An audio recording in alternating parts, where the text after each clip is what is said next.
Hola amigos! We wanted to provide you guys with an update on just what the Lord is doing because it's been a really, really cool past month. So in the past month, Taylor's continued to do Spanish classes. Because I graduated from the core material, I've started helping with the preschool and kindergarten on the on-base missionary school. And that has been just a joy, working with the little kiddos. And one of my favorite things actually is to see this classroom is really unique, especially this kind of semester, because we have 3 different languages represented. So of course we have Spanish speaking kids who are starting to learn some English.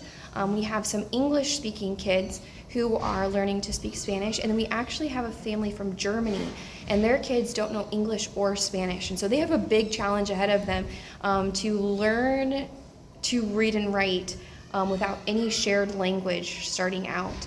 And one of the things I really just love in hearing their parents' testimony, both of their testimony, but even the other English-speaking kids, their parents' testimony in this, is that there is a cost to following Jesus, but they feel called to spreading the good news and the hope of the gospel, even when it's hard for their kids, and that's hard.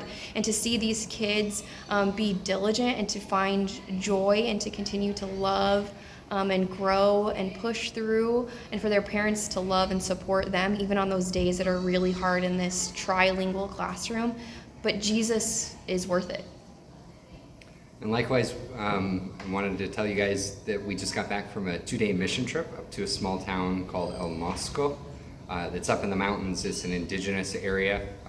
They are Mixtecan Indians. They're an indigenous people group down here in Mexico. They don't have access to doctors, so the clinic that is on base will send teams up every once in a while just to see as many people as they can. So we got to see about 140 patients. Farron got to see a bunch of patients, and I did vitals with a Mixtecan translator. Got to do take their vitals and do their intake paperwork. But one of my favorite things about that trip was getting to meet the very first person from that tribe, on this part of the mountain.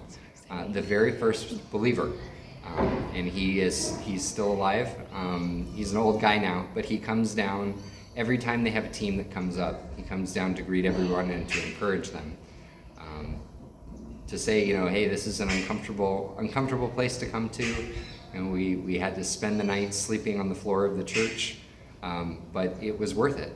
And he's like, I am a testament to that. That stepping into the difficult things and stepping into the uncomfortable things is worth it, to tell people about Jesus.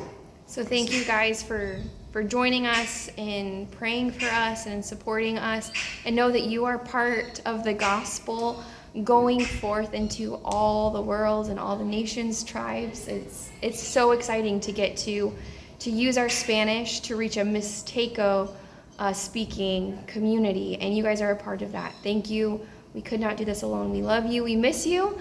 And it'll be less than a month now before we leave this beautiful community to join another beautiful community, and we can't wait to see you.